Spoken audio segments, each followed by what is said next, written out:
Scoot here. Okay, bet we should be good. Hello, everyone. Welcome back to a new episode of Lunch and Debates. I am your co-host Dibo, or host Dibo for the time being. Another solo episode. Welcome, y'all.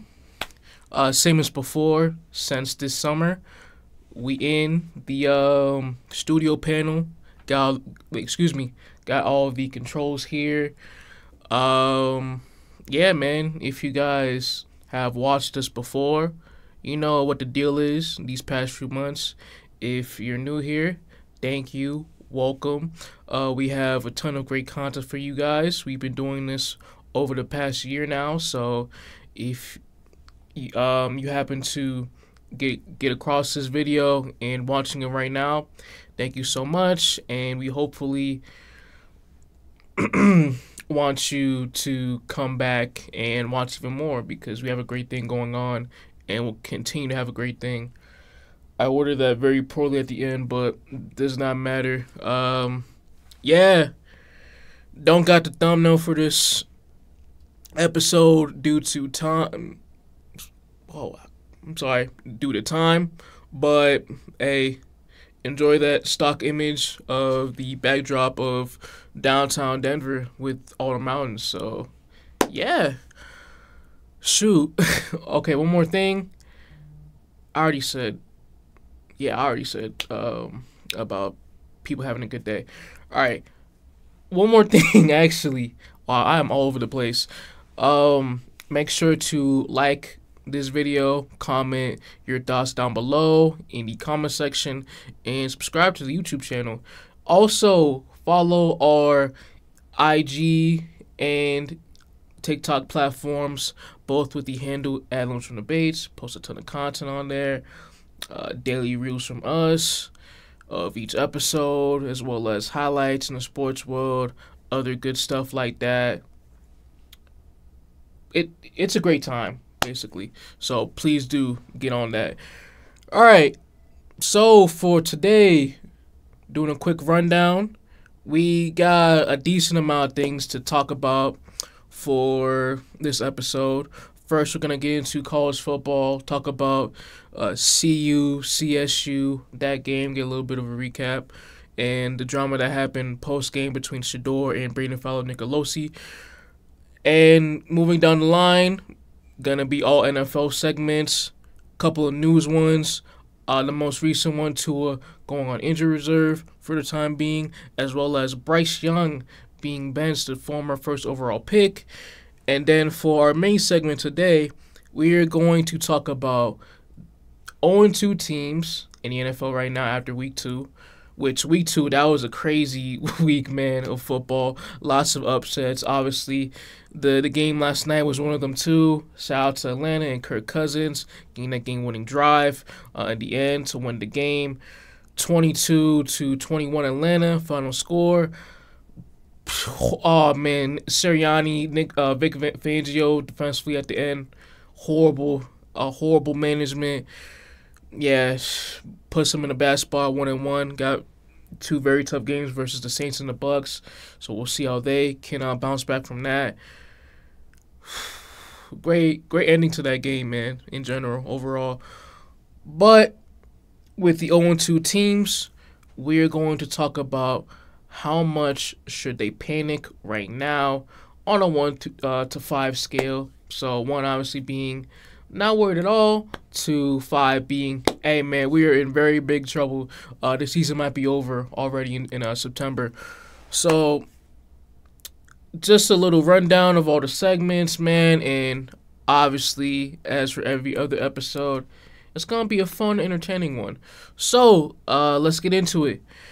And let's talk about CU versus Colorado State, the Rocky Mountain Showdown that went down last weekend in Fort Collins. Colorado cruised to a 28-9 victory. Easily the best game in the Coach Prime era for the Buffs. Offensively, very cohesive. The run game got going a ton. The O-line was very solid. Shador was barely getting pressured. Limited amount of hits to him throughout the whole game, so that's great as well. Defensively, They continued their hot streak. Travis Hunter, he was phenomenal as always. He could possibly be deep in the race for the Heisman this year as an early candidate. In my opinion, I think at this point it should go to Jalen Milroe from Bama, the QB. But you can pick a ton of names. You can pick Cameron Ward from Miami, Ashton Jeanty, the running back from Boise State. He's been phenomenal to start the year off. So there's nothing clear yet, and hopefully we can get a ton of more clearance when it comes to that race down the line. But I digress from that. Colorado had a great game. 2-1, great.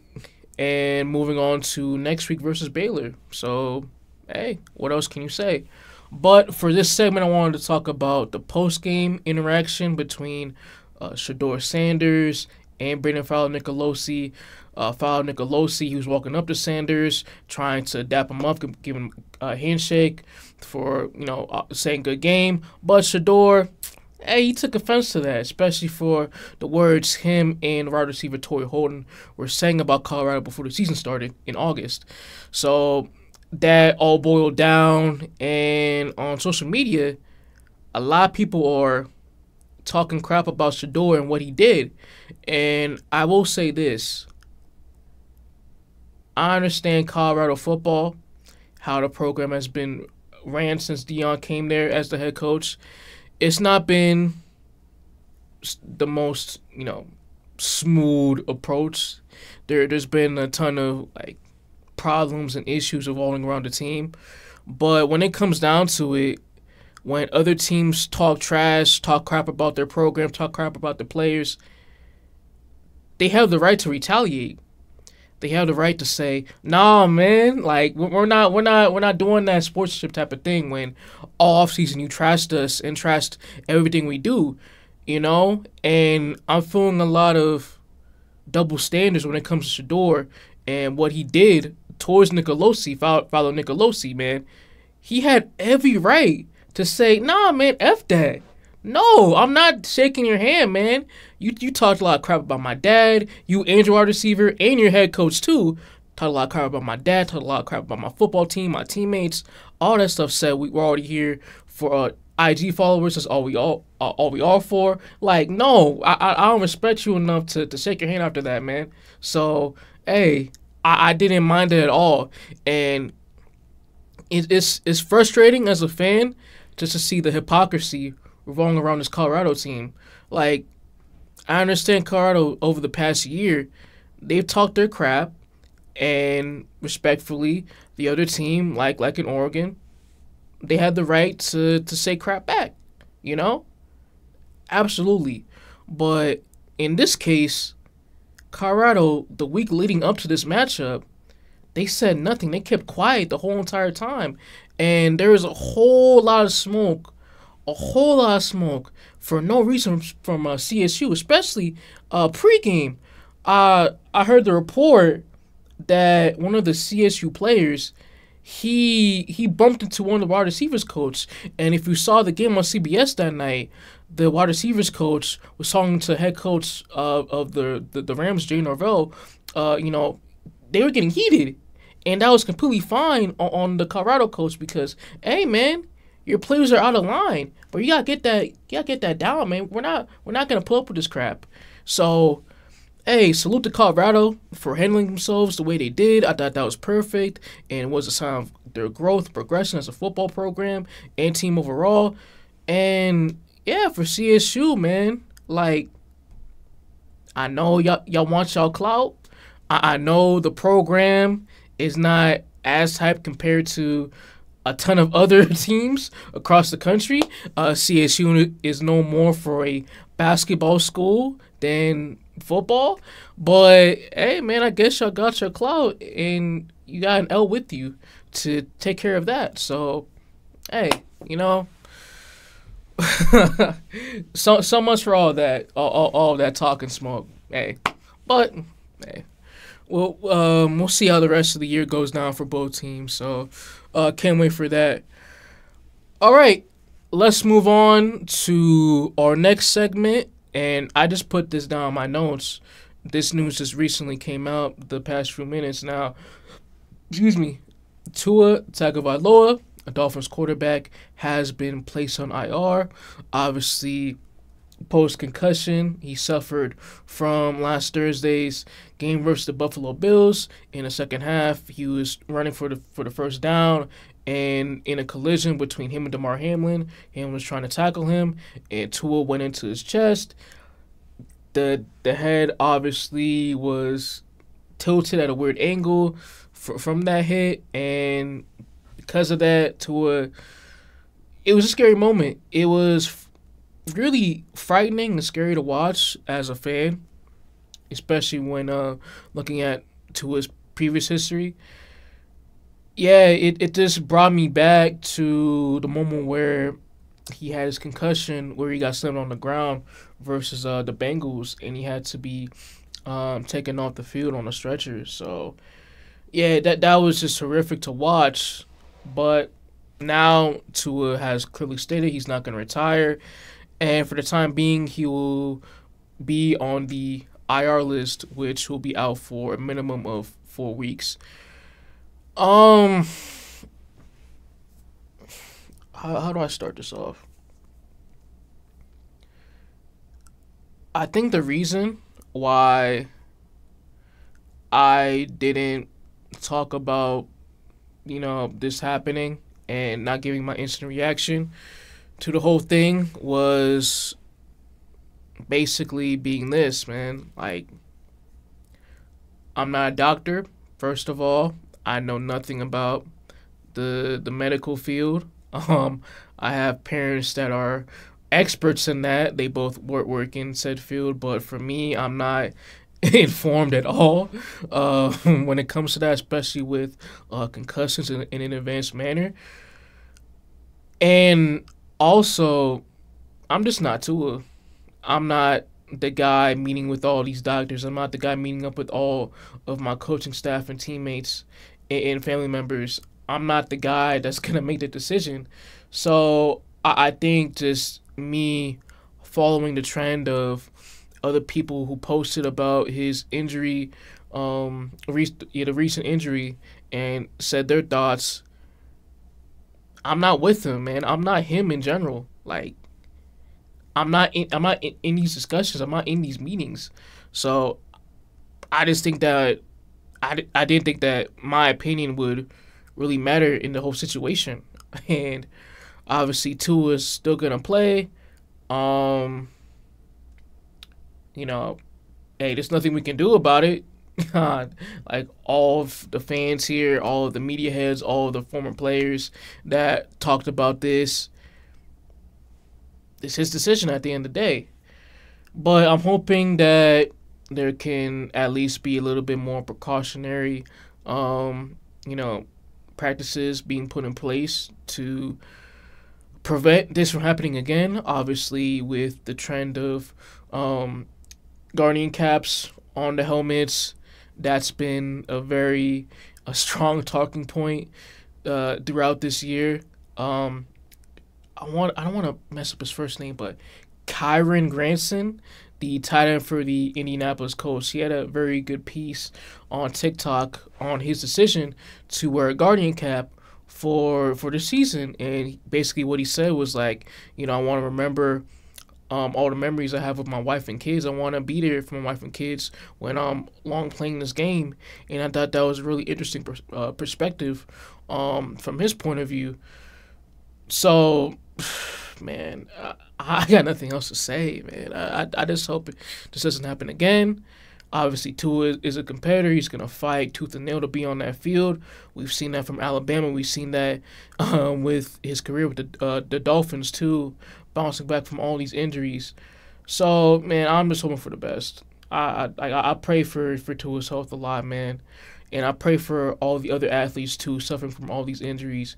Because, man, throughout all the gambling stuff, fantasy football, all the talking points, hot takes, man, football is a very dangerous sport. It's a gladiator sport. I mean, my dad didn't want me to play tackle football for that reason, due to the risk of concussions and potential CTE down the line.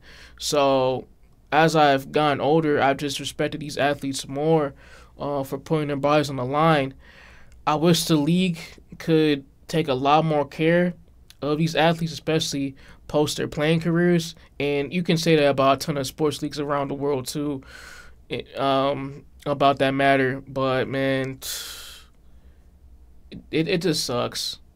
It just sucks. It's a very harsh part of football, the sport in general, man. And I I just hope for the best with these athletes overall. So that's my thoughts, my 2 cents on it, man.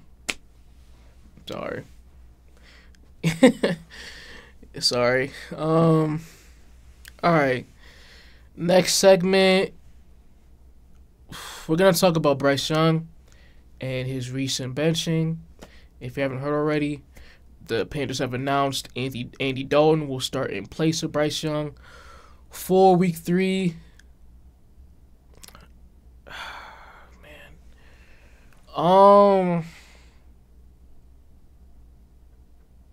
Bryce Young, man. I feel so bad for the kid. I really do. I really, really do. You know, for any young quarterback, especially where Bryce Young got drafted first overall, being placed on a team that's very dysfunctional, has one of the worst owners in the entire league.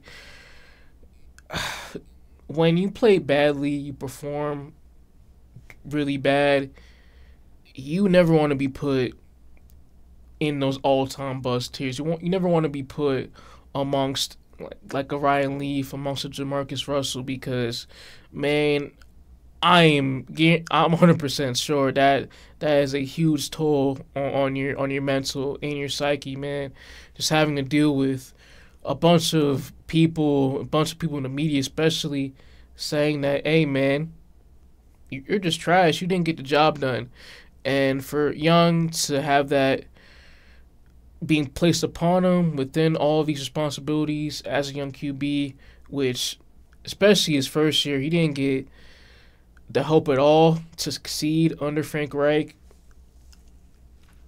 It's just a horrible, experience, man. And I'm just wishing for the best with Bryce.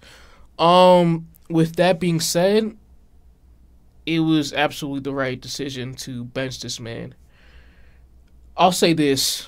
When it comes to a young quarterback on a bad team, obviously the general public, they're going to defend tooth and nail for the young quarterback, unless you're a dickhead, like Zach Wilson during his time in New York before the last year, and Mac Jones. Like, we're gonna defend the QB because bad team, poor coaching, poor personnel. That's always the talking point. But when it comes to the Panthers and their situation right now, I think the excuse of Bryce Young having a poor O-line is very lazy analysis. It is super lazy. And that just tells me you haven't watched that man play a single game this season. A single snap. You haven't done that. All you've seen is clips of somebody recording a snap on their TV through their phone, grainy footage, and you just take your analysis from there and keep it moving.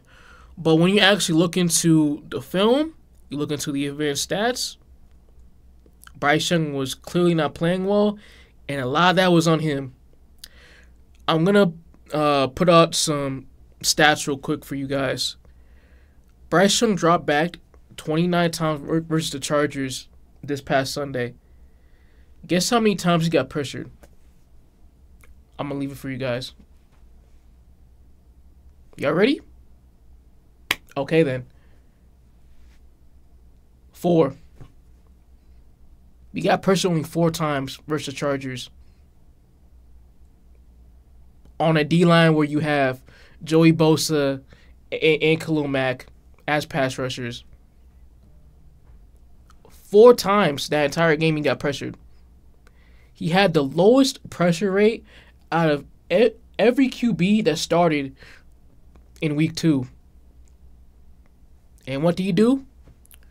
Well, look at the box score. 18 of 26, 84 yards, and 1 pick, which it was completely his fault. Do a bad ball, double, triple covered over the middle for the interception. I'm going to say one more stat. The Carolina Panthers O-line right now, according to PDF, their grading system, they're ranked 5th in pass blocking. They were ranked 27th last year. So the O-line is clearly not the problem. And, okay, so, well, what about the wide receivers? All right, it's one of the weaker units in the entire league, but still, Deontay Johnson is a very capable route runner, one of the better ones in the entire league. Adam Thielen, I know he's getting up there in age. His speed's not there like his days in Minnesota, but I think he's still a very capable wide receiver. And Xavier Legette, he's had very limited opportunities to succeed so far in the league. I don't think the Panthers' wide receiver core is the worst in the entire league. I don't think so at all. Okay, so let's go back to Bryce. When you look at the film and how he's been performing, accuracy way off. You can't see the field. The height is really, really showing now. I'm looking at the tape. Honestly, he plays like he's 5'7". 5'7", 5'8". He plays like he's around my height. And it really sucks being a professional quarterback, especially as a smaller QB, when you don't have the athleticism, like a Kyler, for example, to maneuver from the muddy pockets and, you know, be accurate on the field, to see the field overall. You're not like a Baker Mayfield even. And I'm going back to the O-line. They've created a lot of clean pockets for Bryce Young in these past 2 games to start the year off. And what does Bryce do? Very timid, poor footwork, bailing outside these pockets, and taking very bad sacks to put them behind the sticks. That's what I'm currently seeing. I know the Panthers suck. They're a horrible organization. David Tepper is easily the worst owner in the league right now, by far. Stop meddling with the front office and their decisions. You're an owner with money. Keep that to yourself.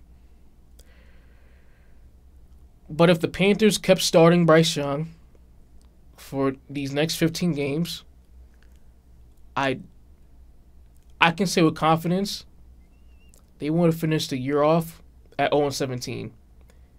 And for a team, especially a really bad one, rebuilding, you don't want to go there. You don't want to be the 07 Lions. You don't want to be the 2017 Cleveland Browns. You don't want to go there. So, I think for what's best with his development, benching him is the right move. Especially when it comes to getting back his confidence. Bro, looking at the post-game interviews, he's a broken man. And it really hurts to see. It really does hurt to see. So, Andy Dalton, the vet backup, last year was the same thing. In the games Dalton played, looked better than Bryce. The offense was more fluent. He was more efficient. So, we'll see with this year if that's the same thing. Hey, Dave Canales, a lot of people are placing blame on him, but if you only have 2 weeks to see that we got this guy here who, that's not my guy. I'm coming in to help this man out from the previous regime. And what I'm clearly seeing is that we can't win with them. then what's the point of starting him even more games, which will affect his confidence even more negatively? Harsh, man, but it is what it is. Unfortunate. Yeah. Season already over in September, man. Goddamn. What a shame. Alright. Currently at just above 25 minutes. We are on good time. We are on very, very good time. Whew. Alright. Hey, if y'all still here, glad y'all, are sticking around, being with us.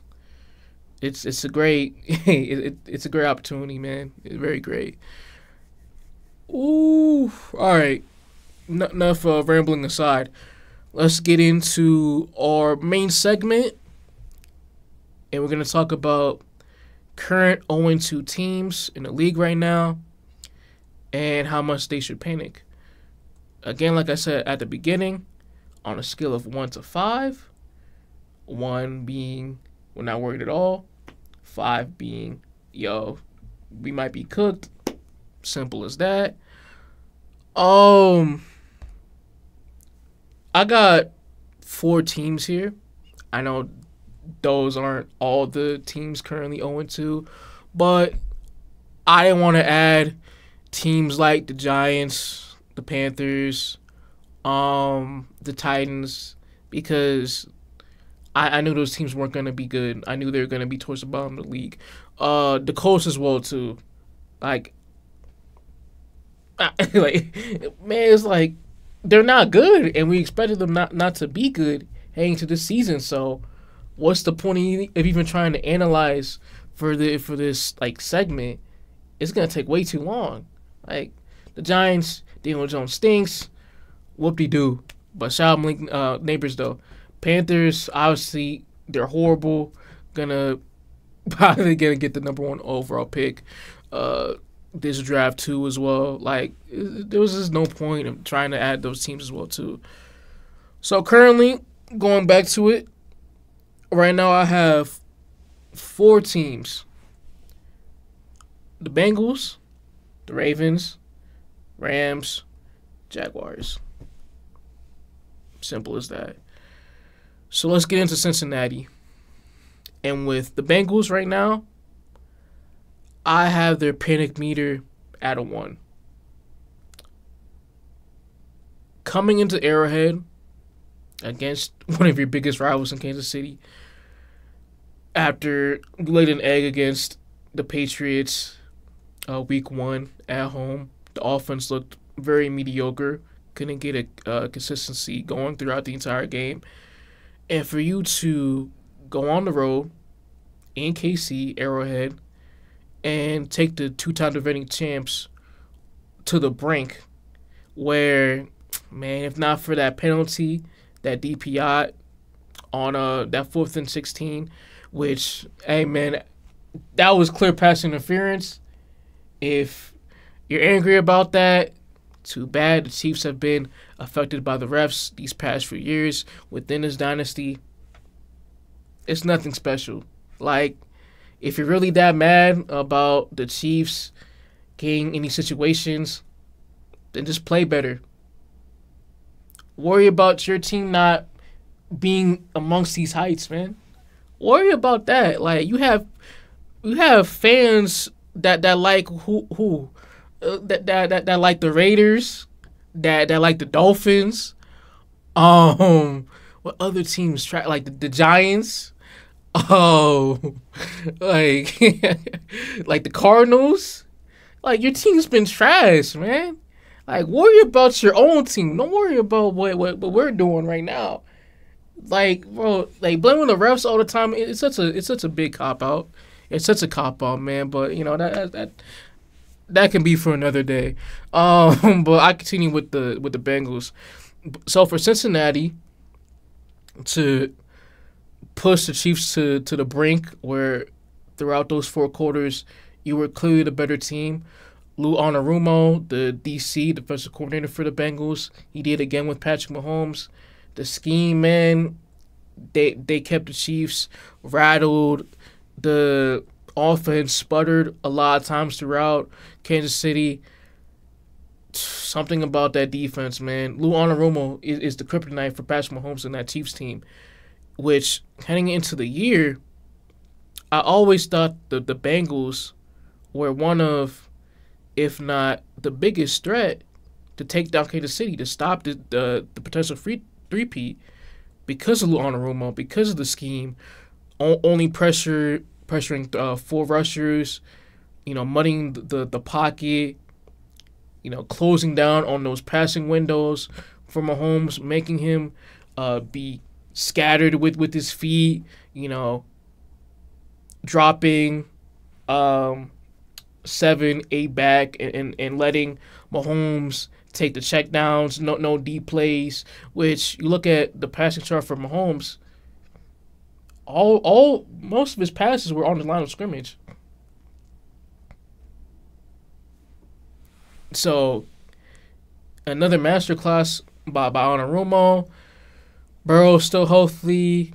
I know he's not at his absolute best, but there were some moments with Yosivas in the red zone. He's going to be huge in that Tyler Boyd role in the slot alongside Jamar Chase and T. Higgins when he comes back.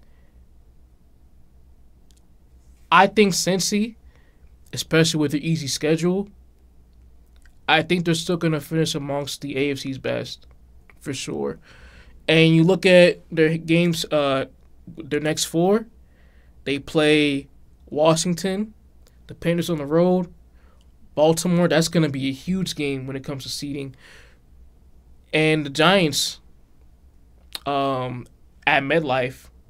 Those are the next 4 games. So, a very relaxed schedule to continue out. And if they go 3-1, even 4-0, which I can possibly see them doing that, you're in very good shape. You're in very, very good shape to potentially contend for the AFC North. I still believe the AFC North is up for grabs. Steelers 2-0 start be damned. I'm not worried about Cincinnati. As long as Burrow's still healthy, Chase is healthy, Higgins comes back, Hendrickson on their defense, he stays healthy, they're going to be fine, and they're going to be amongst one of the contenders for the Super Bowl this year, for sure. All right. Moving on to their fellow AFC North rivals, let's talk about the Baltimore Ravens. I have the Baltimore Ravens at a 3.5. Let me start off by saying this.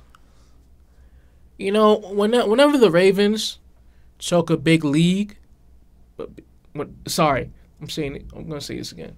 Whenever the Ravens choke a big lead,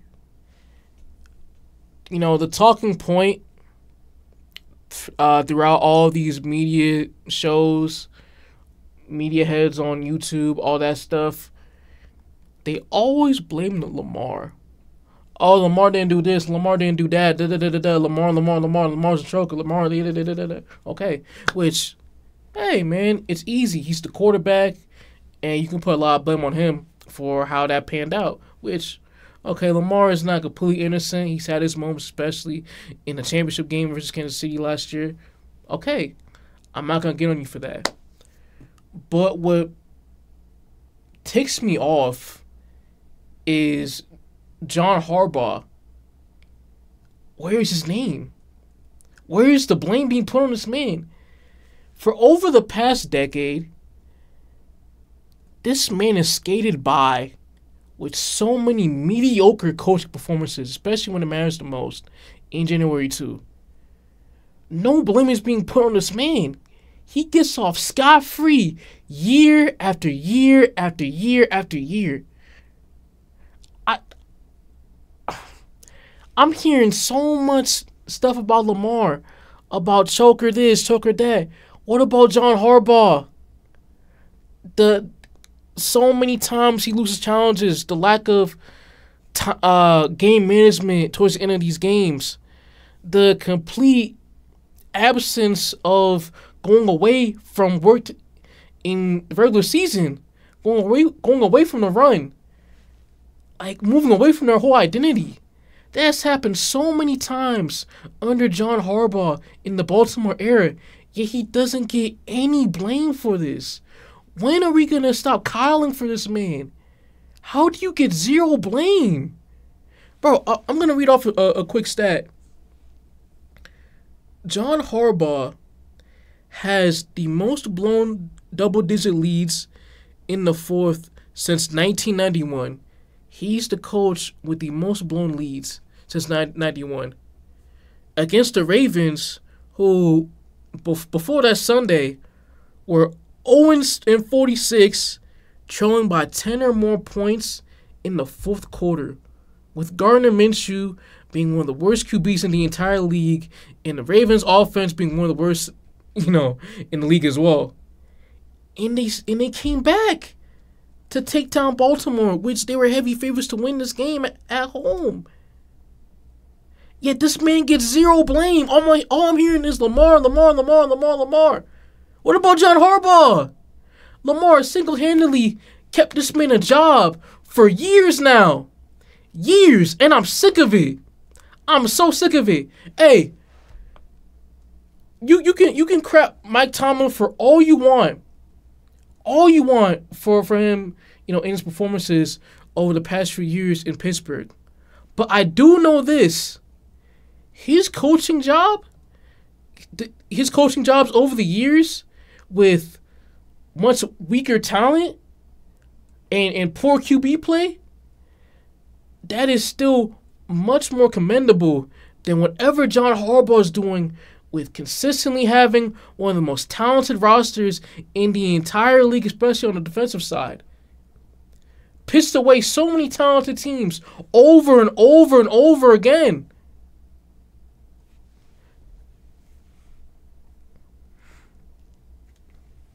Sorry. Only 2 wins. 2 wins in the Lamar era. And I could put a ton of blame on John Harbaugh to why they're in that predicament.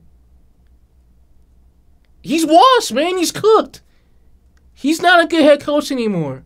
Do not put him in these top 10 head coaches list. I don't want to hear that anymore. What I've been seeing from this man coaching this Ravens team over the past few years has been a mediocre coaching job. Very mediocre. And I'm going to go back to what I said last January when they lost to Kansas City in the title game.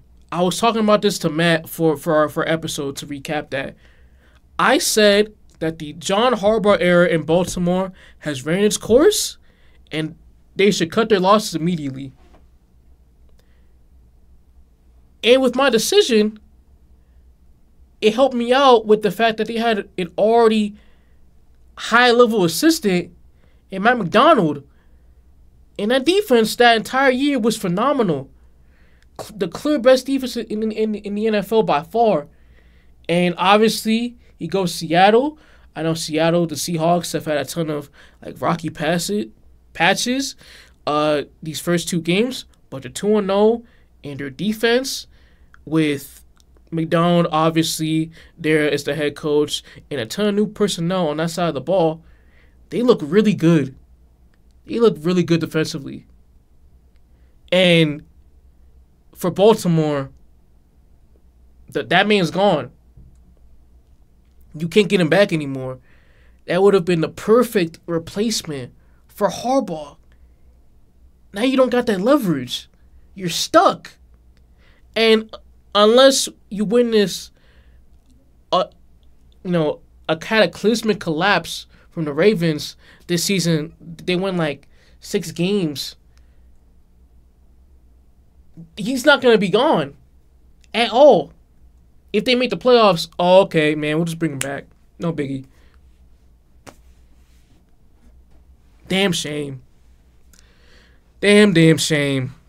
All right, last 2 ones. Let's talk about the LA Rams. 5 for the panic meter. they're cooked. They're so cooked. I'm gonna read off the big names that are out for an extended period of time right now. Cooper Kupp, Puka Nacua, corner Darius Williams, guard Jonah Jackson, and center Steve Avila. 5 big names already gone. With Kupp and Nacua especially, they're both going to be on IR. We're in big trouble.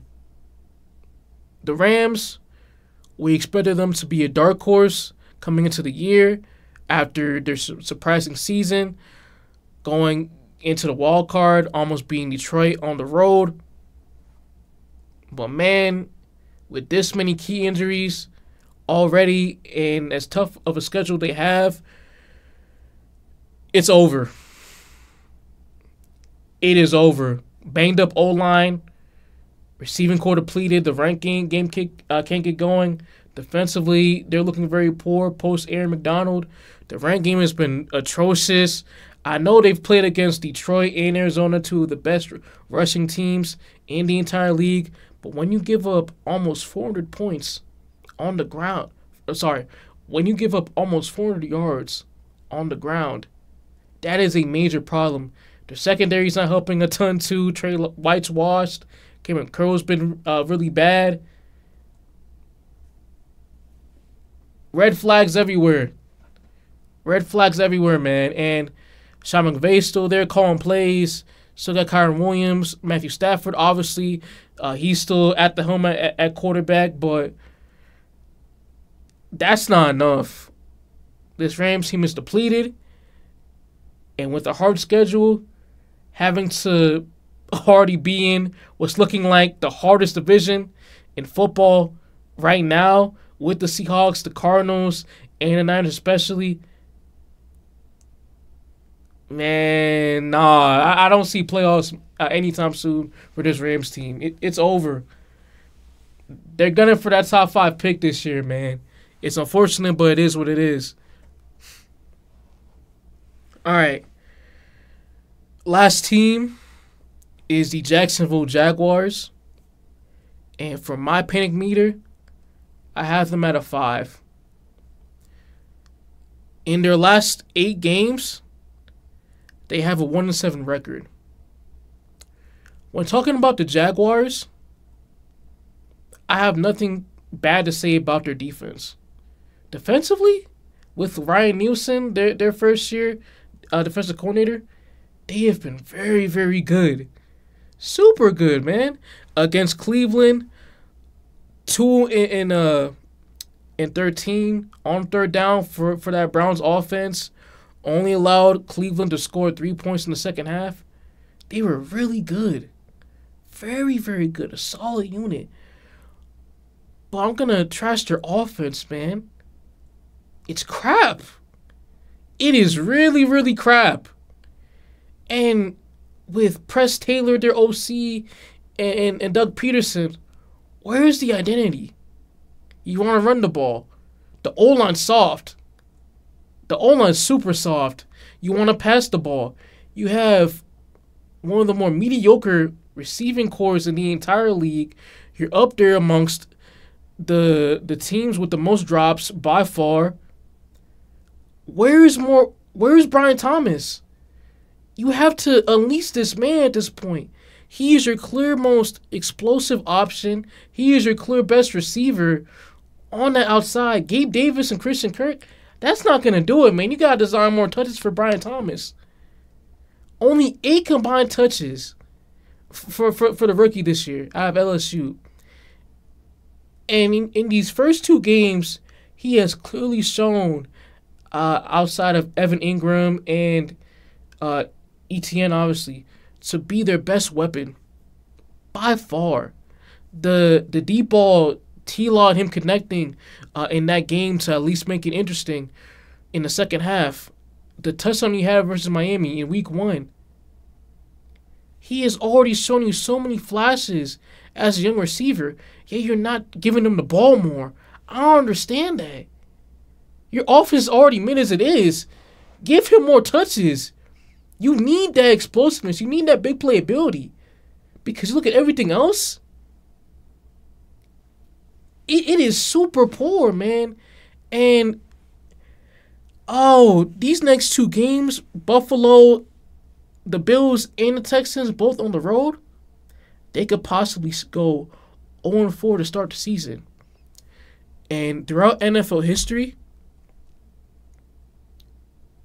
the last team in NFL history to have an 0-4 start and make the playoffs were the '92 San Diego Chargers.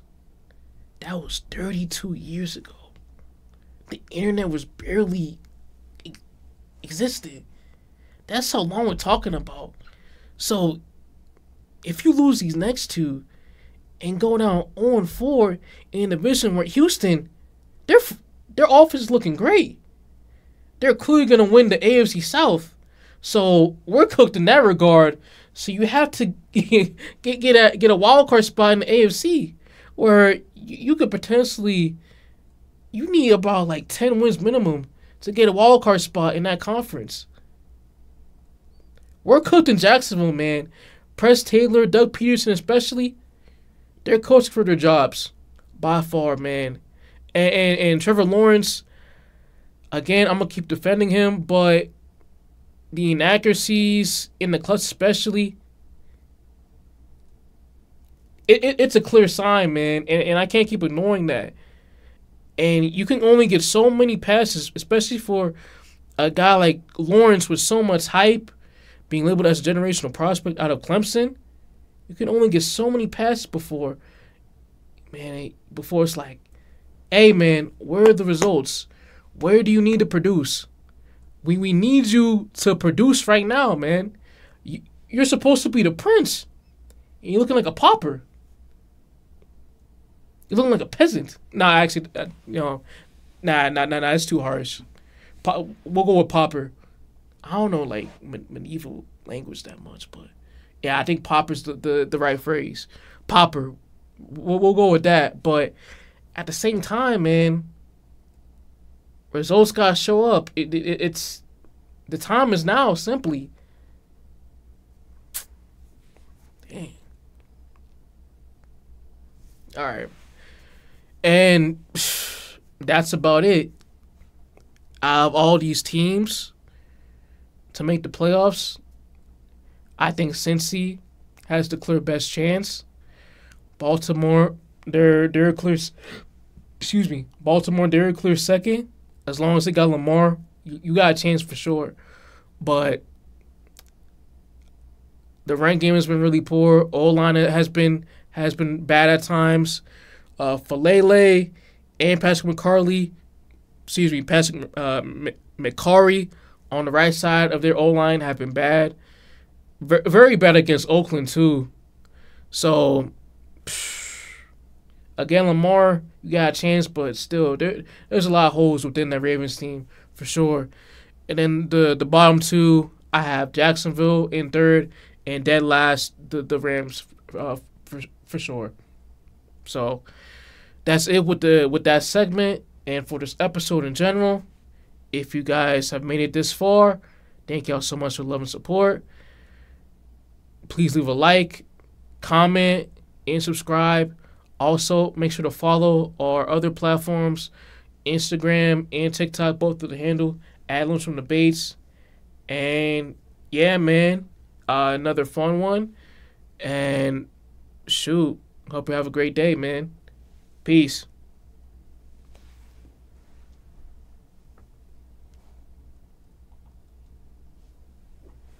I forgot to fade to black. I'll leave this in.